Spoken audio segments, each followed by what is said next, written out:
क्या टीएमसी में असंतोष सिर्फ नाराजगी या बड़े संकट का संकेत है?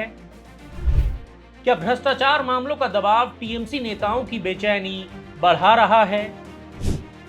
क्या कमजोर टीएमसी से इंडिया गठबंधन में ममता बनर्जी की ताकत घटेगी?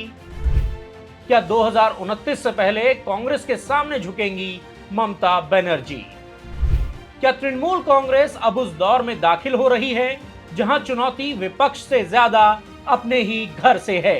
ये सभी सवाल बीजेपी, कांग्रेस और वामपंथी दलों की तरफ से नहीं पूछे जा रहे, बल्कि ये सवाल खुद तृणमूल कांग्रेस के अंदर से उठते नजर आ रहे हैं। इन सवालों की गूंज तब और तेज हो गई जब टीएमसी की वरिष्ठ सांसद काकोली घोष दस्तीदार ने अपनी नाराजगी जाहिर कर दी। मेरा दादाजी फ्रीडम फाइटर थे, स्वतंत्रता सेनानी। मेरा पिताजी भी लड़ते लड़ते मरे। मैं उस फैमिली से हूँ। मेरा सर कटेगा लेकिन झुकेगा नहीं। मैं बहुत सह लिया। ऐसा जो विश्वासघात बोलता है उनको ये याद रखना चाहिए कि मैं 2011 में ममता बनर्जी मुख्यमंत्री बनने का बाद यहाँ नहीं आई। मैं 40 साल से यहाँ लड़ रही हूँ और मैं जैसे कहा ये लोग का बात को मुझे कुछ असर नहीं होता मुझ पर। राजनीति में शब्द कभी सिर्फ शब्द नहीं होते, खासकर तब जब वो किसी ऐसे नेता के मुंह से निकले हों जो वर्षों से संगठन का हिस्सा रहा हो। काकोली घोष की नाराजगी सिर्फ व्यक्तित्व है या फिर वो बेचैनी जो लंबे समय से पार्टी के भीतर जमा हो रही है? जब कोई वरिष्ठ नेता ये महसूस कराने की कोशिश करे कि उसका योगदान भुलाया जा रहा है, तब इस तरह की बातें सामने आती हैं। क्या ये सम्मान और हिस्सेदारी की लड़ाई है? क्या ये पुराने और नए नेतृत्व के बीच बढ़ती दूरी के संकेत हैं? इन सवालों को इसलिए भी नजरअंदाज नहीं किया जा सकता क्योंकि ये पहला मौका नहीं है जब टीएमसी के भीतर असहमति की चर्चा सामने आई हो। कुछ समय पहले राज्यसभा सांसद रहे सुखेंदु शेखर रॉय ने भी पार्टी नेतृत्व को लेकर सार्वजनिक असहमति जताई थी। बाद में उन्होंने राज्यसभा की सदस्यता से इस्तीफा दिया। उस घटनाक्रम ने भी ये सवाल खड़ा किया था कि क्या पार्टी के भीतर संवाद की गुंजाइश पहले जैसी नहीं रह गई है? मेरा बात नहीं, किसी का बात भी नहीं सुना गया। मार्कशीट कामधुनी शुरू करके आरजी कर तक सैकड़ों महिला का वो तचड़ हुआ, खून हुआ, कत्ल किया गया। और में सारे जो गुंडे लोग थे वो हमारे पार्टी का शेल्टर में थे। कोई हमारा पार्टी लोग का कार्यकर्ता भी थे। अगर संसद में टीएमसी की ताकत को देखें तो तस्वीर और ज्यादा दिलचस्प हो जाती है। लोकसभा में टीएमसी के पास 29 सांसद हैं, जबकि राज्यसभा में 1 दर्जन के करीब सांसद हैं।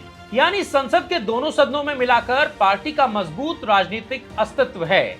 ऐसे में सांसदों के बीच किसी भी तरह की असहजता या असंतोष की चर्चा स्वाभाविक रूप से राजनीतिक महत्व हासिल कर लेती है। सियासी हलके में यह भी कहा जाता है कि टीएमसी के भीतर 2 धाराएं मौजूद हैं। पहला ममता बनर्जी के संघर्ष के दौर से निकला नेतृत्व और दूसरा वो पीढ़ी जो पार्टी में सत्ता के आने के बाद संगठन का हिस्सा बनी। सवाल यह है कि क्या इन दोनों धाराओं के बीच का तनाव अब सतह पर आने लगा है? पिछले कुछ समय में बंगाल की राजनीति में ऐसी चर्चाएं बार बार सुनाई दी हैं कि टीएमसी के कुछ विधायक संगठन संबंधित फैसलों से बिल्कुल भी खुश नहीं हैं। कई नेताओं को लगता है कि निर्णय लेने की प्रक्रिया सीमित दायरे में सिमटती जा रही है।